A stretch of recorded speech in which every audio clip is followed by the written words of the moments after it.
What happens when two seasoned business leaders get together? They talk shop, of course. Sit back and listen in as Scott DeLong and Vince Moiso share from their experience around current issues facing executives, entrepreneurs, and their leadership teams. The CEO Podcast starts now.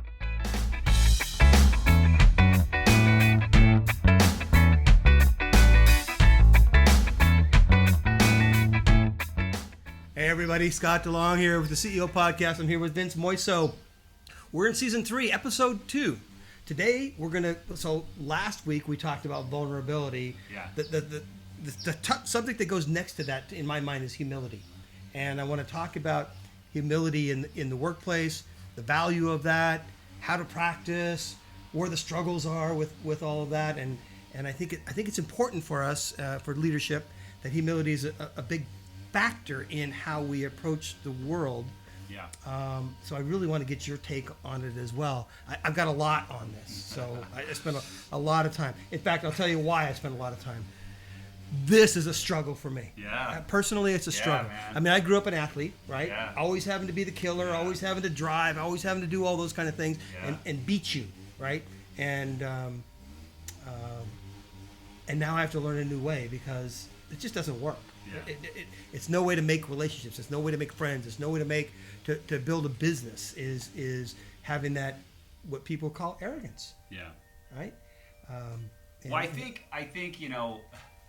Okay, so what you're diving into is semantics, in a way. Sure. Because you've got people that oftentimes confuse arrogance with cockiness, with confidence, with so we've got a lot of semantics going on here. And then you equate that with humility or lack thereof, right? And so, that guy's not humble whatsoever, when in reality they might be. Take the word competitive. You talked about growing up an athlete. I did as well, as you know. And I got to continue my career to a high level. And so I've been competitive. I'm still competitive. I'm an incredibly competitive individual. Yeah. But don't mistake my competitiveness for lack of humility. I just want to I'm a results-oriented person. We talked about DISC. Let's just talk about that for a second. Okay. So we've talked about DISC on our podcast before, and I've made it very well known that I'm a high DI.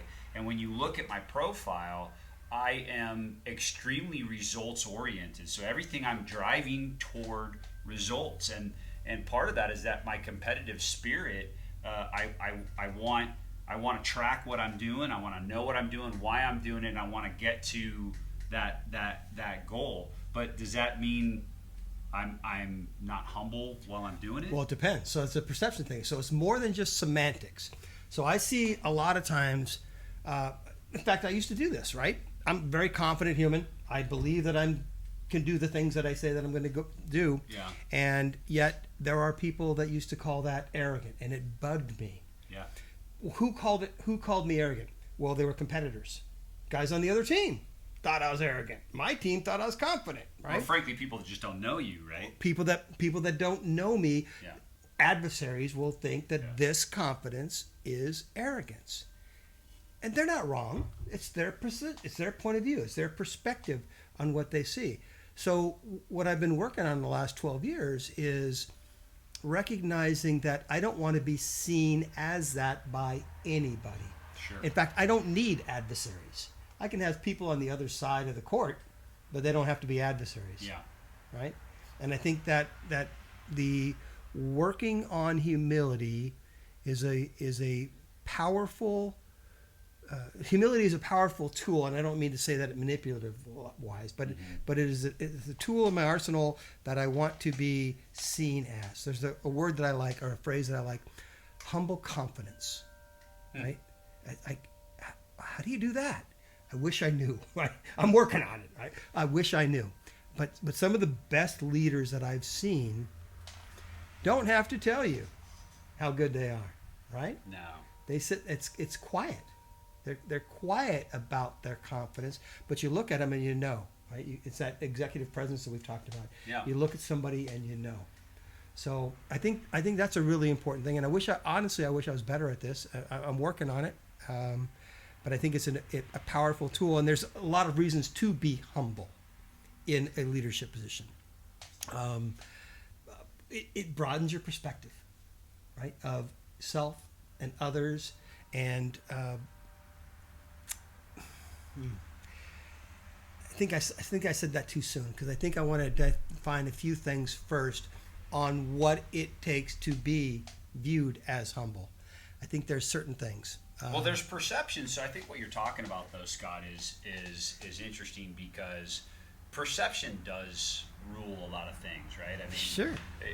You know the term, the old adage, perception is reality. Right. It's what they believe. And there's a self-perception, and then there's the way that others perceive you. And when it comes to humility, it's an interesting thing, because while you and I both we don't lack in confidence, right? Right. And there's an air about us when I want to dominate a room. Again, I'm going back to what my disc profile is. Oftentimes I can come in and dominate a room, and we've talked about this in the past. Yeah. But that's not anything more. It's not arrogance or anything like that. It's just that's who I am. I'm going to come in and I'm going to take control if I need to. I'm going to lead while I need to. I had a coach. Let me just use this as the example. So in playing sports and coming up in sports, and especially in college, it was show it on the field. Right. It was constantly where humility came from for me was show what you can do on the field. Off the field, you conduct yourself in a way that you're humble, you're respectful, you lead by example in that way. I took that into business.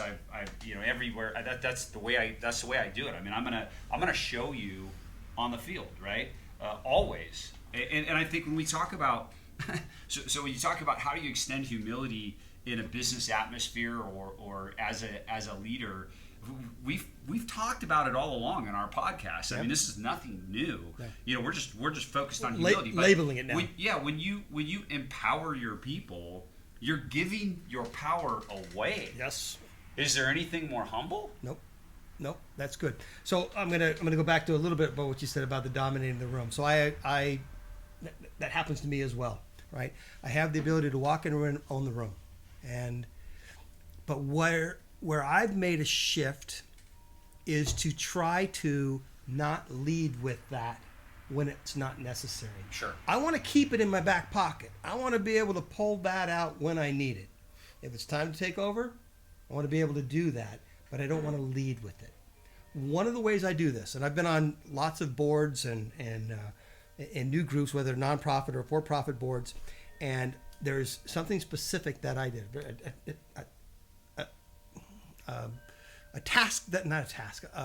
Something that I did on purpose. When I walked into a new boardroom, I purposely sat not at the head, not at the end. That's where the boss and the antagonist go, right? Yeah. I didn't sit to the right of the boss. I didn't sit to the right of the antagonist. I sat directly in the middle of a table. I wanted to get there first because I wanted that seat to show that I'm here. I'm part of this, and it's not my spot yet. Yeah. Now, eventually, I end up at one end of the table or the other. It's just I kind of merge into one side or the other. If there's a head of the table that needs an antagonist, and I don't think the other person's doing a good job, I will start sliding that direction. I'll end up sitting there eventually. But I like sitting in the center of the table because for me that's symbolic to say you're listening to both sides. So listening is a big part of being humble, rather than always having to be the speaker. Listen to people. Well, I what came up for me as you were telling that story was really, we've talked about body language in the past, and I think humility can show up in so many different ways. It can show up in your body language, where you sit, how you dress, how you show up at a meeting, right? Or how you hold yourself. Whether you're dominating a room or taking over a room or deciding not to.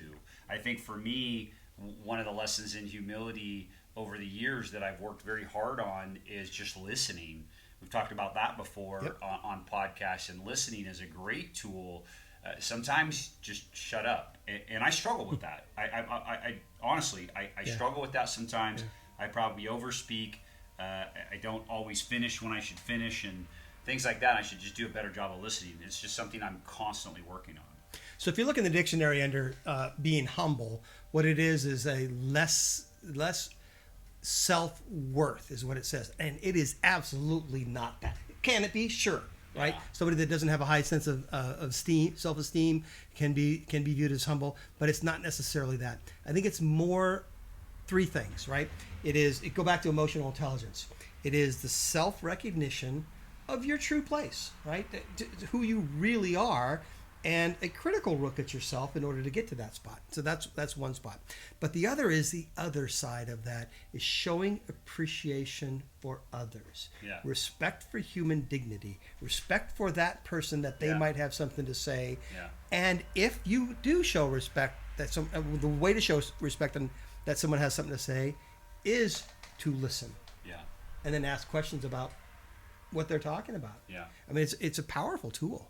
Well, I've told you, I think appreciation extends beyond just appreciating others or showing respect for others in that way. It's just appreciation for everything that you have. I've talked to you before about the fact that my wife and I, when we eat a meal together, we express what we're thankful for. We have to say at least 3 things. Oftentimes we're saying 6 or 7 or up to 10 different things that we're thankful for Yeah. that day. And then we talk about often what we're letting go of. And so there's just this appreciation for life. There's an appreciation for each other. Yeah. And so I think appreciation, thankfulness, gratitude, right? We also talked, we had a podcast episode on gratitude that we finished the last season with. And I'll tell you, there's nothing better, as far as I'm concerned, with than gratitude or appreciation that can exude that feeling of humility. And there's more to it as well. So it is self-recognition and being able to manage that process, right? Awareness of others and being appreciative of their value. But there's something else that I think that helps it. And this has been a big part of what I've been trying to do. And that is accepting criticism. So I think we talked about this before, where I used to not like it when someone challenged me or said you're wrong or whatever that might be. But I've reviewed that, and what I've said to myself was that if somebody's taken the time to critique me, I don't use the word criticism anymore, critique, because in my mind I separate that and I can handle critique. Okay. I can't handle criticism. Okay. If they're taking the time to critique me, How about feedback? from their feedback works as well, from their point of view, they are trying to help me. Yeah. It may not feel like it at the time, and I Yeah. get that. It's not fun, but they're actually trying to help me. And that has allowed me to, and they're not always right either, right? I may not want to make some of the changes that people are suggesting, but they're trying to help me, and that allows me to do a couple things. One, more self-reflection, and 2, accept responsibility. Accept responsibility for the things that I could do differently. I was going to go right there. In fact, one of my favorite books, I've said this on the podcast before, is Extreme Ownership by Jocko Willink. And I think I loved reading that book. I read the book, physically read the book, and then listened to the audio version, on Audible. And Jocko's got a podcast, a really great podcast. But what I love about it is it just, again, just another level of humility that I learned is just owning your shit. I mean, you just got to own it. And especially if you're in a leadership role. So I don't care if whether you're a business owner, entrepreneur, or if you're in middle management, executive management, whatever. If you're a coach, an athletic coach or a business coach, whatever it is, you're in a leadership role and you're responsible for others in some way. So really own it. Self and others. Just own it. Self and others. Yeah.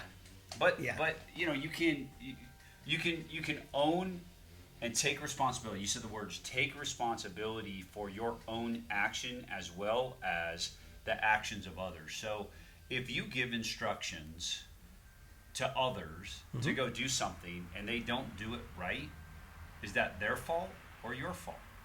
Well, if I'm being my best self, I take responsibility for that. Yeah. Because it is my instructions that weren't followed, but were they really understood? And did I communicate that in a way that they knew what the intentions were, what it was that I needed? And my first assumption is that it's me, not them. Now, sometimes it's them. I get it, right? Sometimes people screw up. Yeah. But I want to take responsibility for that. I loved Harry Truman. This is way before. It's actually before my time too. But I've read about this stuff. You sure? Harry Truman on his desk as the president. The buck stops here. Yeah. That's taking ultimate responsibility. Yeah. There is nobody else I can blame for this. It is my responsibility. And I think if you want to be in leadership positions, ownership of an organization, running a sports team, wherever you are in your leadership position, the buck stops here. Mm-hmm. Taking responsibility. Even if the other guy screwed up. Even if they did. Because ultimately, this task, this thing, was mine to execute. Was mine to make sure got executed properly. Yeah. If that didn't happen, it must be my responsibility. Yeah. What could I have done different? Well, and frankly, when you take that level of ownership, you can reset on whatever it is. You can reset and say, you know what, I own that. I probably didn't do a great job of explaining what I wanted to get done. Let's discuss this. So what happened? Let's reset. I want to make sure that you understand. And then so my language changes at that point. So first I'm going to humbly listen, right? Good. Then I'm going to seek to understand. Yeah. So help me understand. Tell me more. That's right. Right. And so all of a sudden the conversation changes. So I think when you head into those conversations with humility in mind, right, then your language shifts, the conversation shifts, the results change. There's a lot of things that happen. And I'm not, I want to be clear, I'm by no means perfect at this, and I continue to work on it. You and I talk about a lot about it. I mean, you're coaching. We do. You're coaching some folks in my business, and I appreciate the conversations because sometimes it's just good for me to talk through the way I handled certain scenarios, because I can look back and go, I think I could have handled that a little bit better. Yeah. I think I could have had that conversation a little different. I think that was one of the biggest things that helped me along this pathway is the process. So my process is this, and there's more because I'm certainly not perfect at this humility thing. But the first portion we talked about self-reflection and to really have an accurate view of who I am and how others see me. There's a line in one of the 12-step programs that says something like, "What people think of me is none of my business," and I totally disagree with that. I totally disagree with that. I'm in a position of leadership, and how people view me is important. Yeah. So how I package myself, myself is important, and how I go about things. So the self-reflection and accurate self-reflection. Listen, I'm not perfect, and I need to recognize that, and there are things I can do better. The second thing is that, and this one's really helped me, and we've talked a little bit about this in the past, is I read this book by Edgar Schein called Humble Inquiry. And what I learned from it was in the subtitle of the book. It was the gentle ask of asking, not telling, or instead of telling, right? Ask, not tell. Yeah, and so I go with that a lot, and the concept is this: hey, here's the problem. Identify a problem. I have a potential solution. What do you think? Right? That is a practice of humility right there. Yeah. I care about what you think. Well, and it can happen at the simplest level. I just you reminded me of 2 meetings I had yesterday and another meeting I had today where it was literally just, okay, I had a recommendation and I said, I would like your feedback. Yeah. What do you guys think? Yeah. And we came up with 3 other things. Something better than you would have come up with by yourself. Way better. Yeah. Yeah. Yeah. So you're a smart guy. You know what to do. Of course, we're gonna we can do this and it will work. That's working in a tunnel, in a silo. But it's just why you have these people working for you if you're not going to ask for their feedback and get them to collaborate. So the phrase that I've been using a lot and I really like, because it helps me remember. Yeah. We are smarter than me. Yeah, absolutely. So asking for feedback, asking others what they think. Here's a problem. Here's a potential solution or my idea. What do you think? And just start going into that conversation, creating some synergy, doing something better. It's so simple. And I could be 100% wrong, right? Yeah. There could be much simpler solution somewhere else. Yeah. I didn't think of because I was so dog-headed and going forward with that. So that's the second part. The third part, and this one's been really helpful, and I mentioned a little bit earlier, but there's a simple question that I ask myself no matter what the conflict or the problem is. What's my part in this? What's my part in this? Yeah. There's always something. Yeah. There's always something I could have done different. I could have said different. I could have presented different. Yeah. I could have dropped my shoulders a little bit. I could have created more psychological safety and allowed people to talk differently. I could have asked, not told. There's always something that even if they're completely wrong, there's something I can do different to help influence that conversation and influence the way that this is going to go. Well, I try very hard not to react. There's always, hey, can we talk about this offline? You know, especially if there are others on a call, or we're on a virtual call, we're in a meeting physically, and you've got customers and clients or other people, anything. You can always just say, hey, let's just take this offline.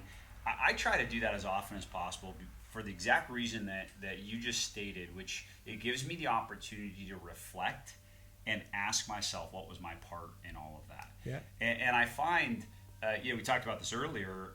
I gave myself, there's a scenario that came up the other day, and I didn't respond to it. I gave myself 24 hours. And the conversation that ensued by giving myself that 24 hours was so much better and so much more productive than the conversation that would have taken place the day before.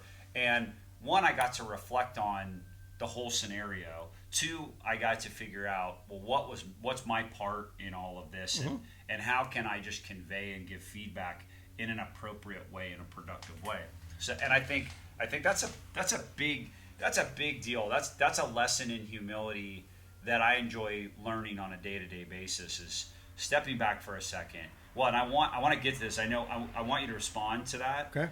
And I want to segue to my favorite part of humility, which is right and wrong, and our need to be right all the time, and how that drives toward humility or lack thereof. All right, let me take a step back and then we'll get to that as All right. well.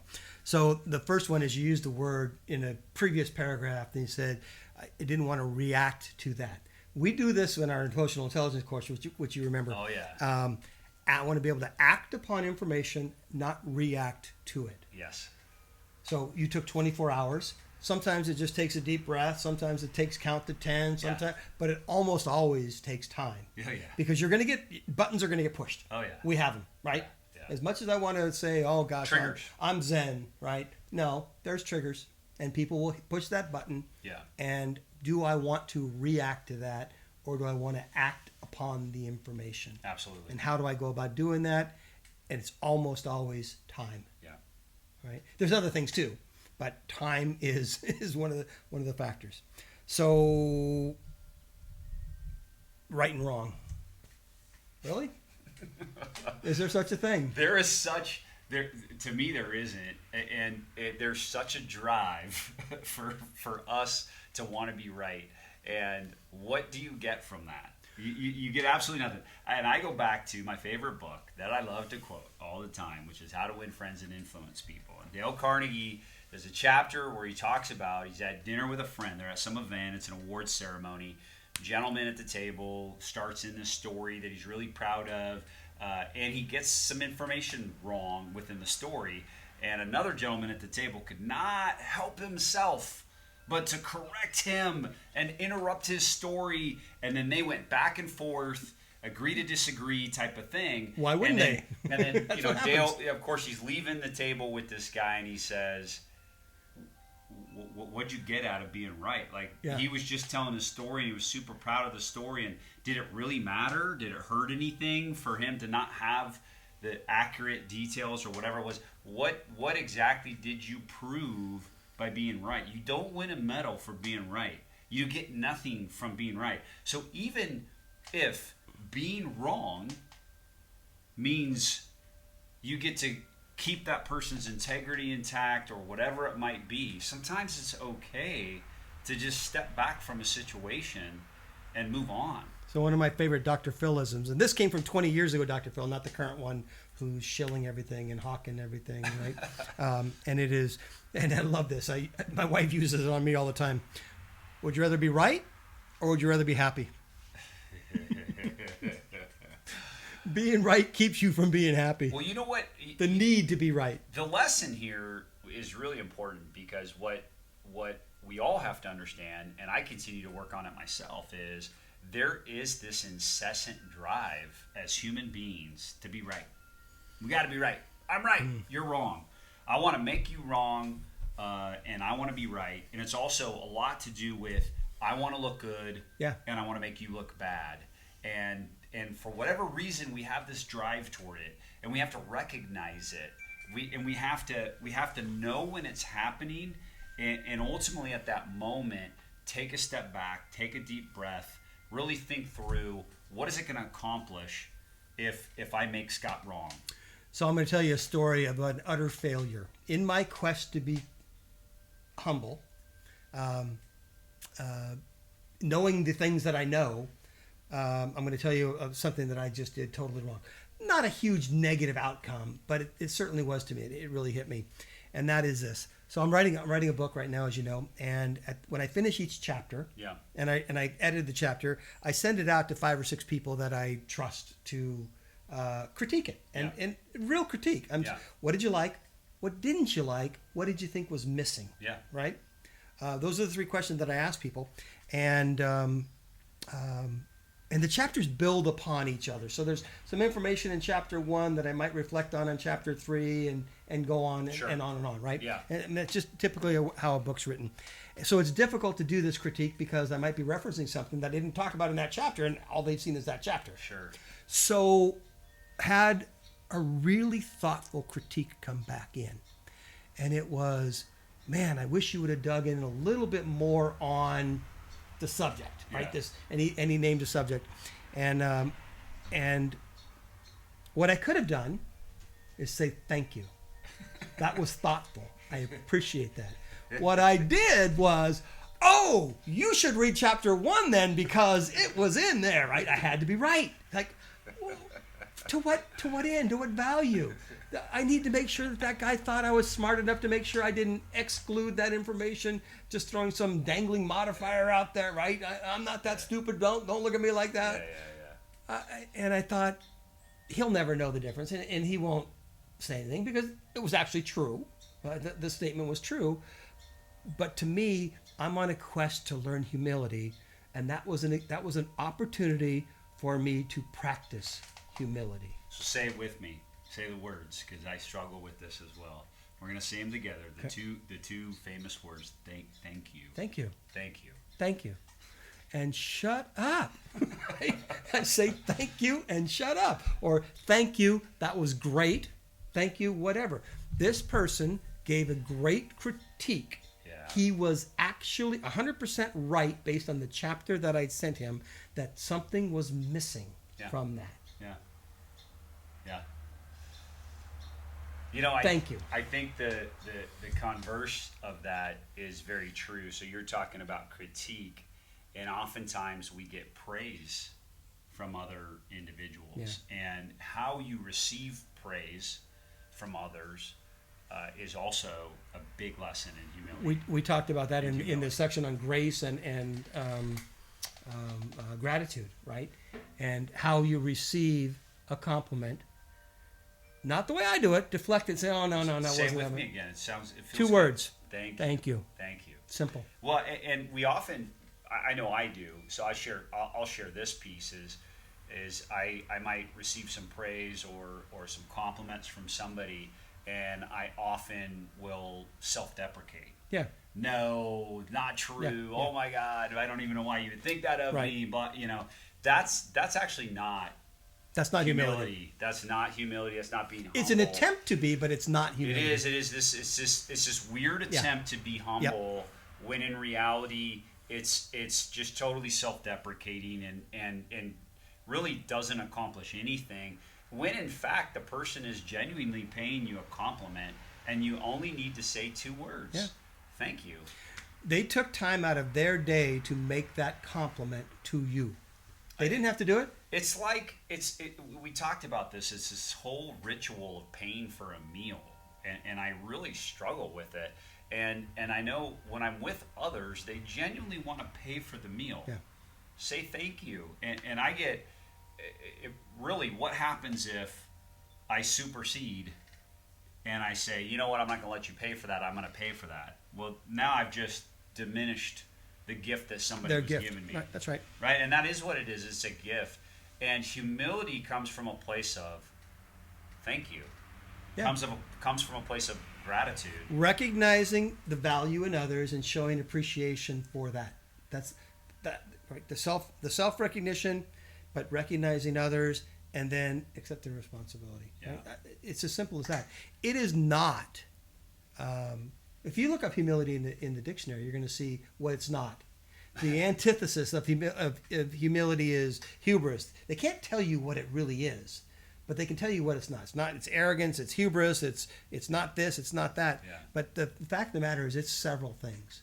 It's self-recognition, managing self, recognizing others, appreciating the value in others, accepting responsibility. Well, I had a peer in my previous business, and I've shared this with you, and he eventually became the equivalent of my boss. That's a whole other story. And he thought himself as a very humble individual, which is very contradictory in and of itself to the reality. and I will say this: he was probably one of the worst leaders that I was associated with or ever been associated with.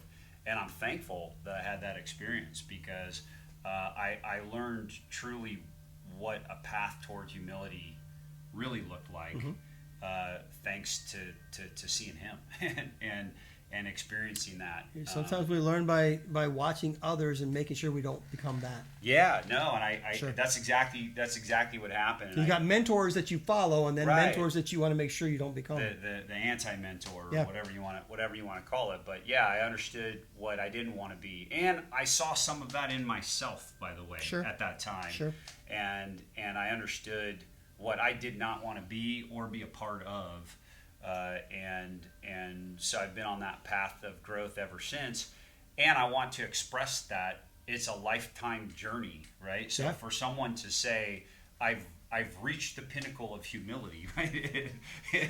There's no such thing. That doesn't sound right. I've reached the pinnacle of humility. There's no such thing. I mean, this Yeah. is a lifelong work. You know, when you're talking about humble pie. So why be humble? Simple as this. It builds connections. People will be closer to you with your display of humility. And I want to make sure that we're really clear on this.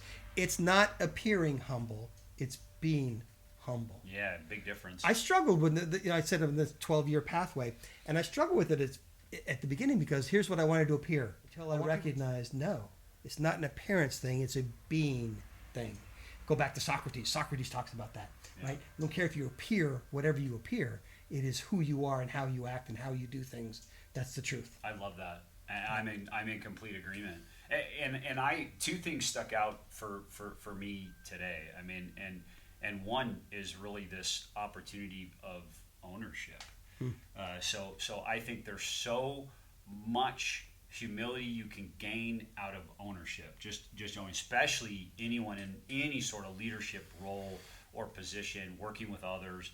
If you own what you're responsible for, you take responsibility for your actions at whatever level. Ask yourself exactly like what you said. What was my part in Right. that? I think you can achieve a high level of humility, right? So I'm going to talk about something else because, and we're getting towards the end, but I do want to make this point. So we talk about the 7 deadly sins, and one of those is pride. Mm-hmm. And when they talk about a humble person has a lack or displays a lack of pride, I totally disagree with that. So pridefulness is different than being proud of self, too. So I think when people talk about the word pride, I want you to be proud of yourself. I want to be proud of myself. I want that pride to be there because I've done something well. But to boast upon that pride, to show pridefulness, is the difference. So that word is often misconstrued, and I thought that was really important. I wanted to focus a little bit on pride. Pride's a whole other topic, right? Yeah. And I like the concept of being proud. Being proud versus pride. Being prideful. Yeah, absolutely. I think being proud, there's a lot to that. The second component of what I was going to say was around empowerment. Okay. And I think giving your power away to people is such a huge part in any sort of path toward humility. See, we talk about language a lot in here, and I'm not sure I like the language that's used, giving your power away. I look at it like sharing power or equalizing power instead of giving it away. I'm not giving anything away. I don't see the world like that. I'm going to maintain the things that I need, keep it in my back pocket for when I need it. But sharing power is empowering others. Yeah. Bringing, levelizing the amount of power in the room is helpful to dialogue and discussions. Well, so let me tell you what I mean by giving power away. Okay. So maybe I should use the word control, right? So I think of it in those terms, and I am giving it away. And the fact is that I've run multiple businesses like you have, and I think in the past I've had a lot of issues around control and around giving up that control and the word delegation and Sure. the ability to actually delegate, knowing that whatever that task might be or whatever it is may not get done in the way that you did it, right, or exactly the way you want it to, right? That's all subjective. Your vision of perfection or your vision of what may come of that or whatever that result is might be different for that individual. So I have to, in order for me to allow another person to truly empower them, I'm letting go of that. Not all of it. Let me tell you why I challenge that. I'm letting go of that, and I'm empowering them to go do that. Empowering them to do It's that. almost this handoff of a baton. So if you think of it as a 400-meter relay. But here's why I say you're not totally turn. giving it away, because the responsibility still lies on you. Sure. The buck stops here. So it's not totally giving it away. Giving them the opportunity, empowering people to do things, and maintaining the responsibility, right? And the accountability portion of that. Yeah. So, okay, no question. good. We're talking about the same thing. Hey, this has been good. I like this topic a lot. This is fun. It's one I need to continue to work on. I'm never going to master it, I don't think. And if I do, I won't tell you about it. That wouldn't be very humble of me, would it? But this has been a fun topic, so I appreciate the opportunity to share this with everybody. Well, one more time, just say it with me, the two words. I want to thank you. Thank you for listening. We appreciate it. As always, we're excited for some more killer topics to come in season 3. So stay tuned for more. As always, you can check us out on all the regular podcast channels and start watching us on YouTube. So we have a nice growth in followers on YouTube and subscribers, and we appreciate that. So thank you. Thank you. Appreciate it. Until next time. Cheers. Cheers.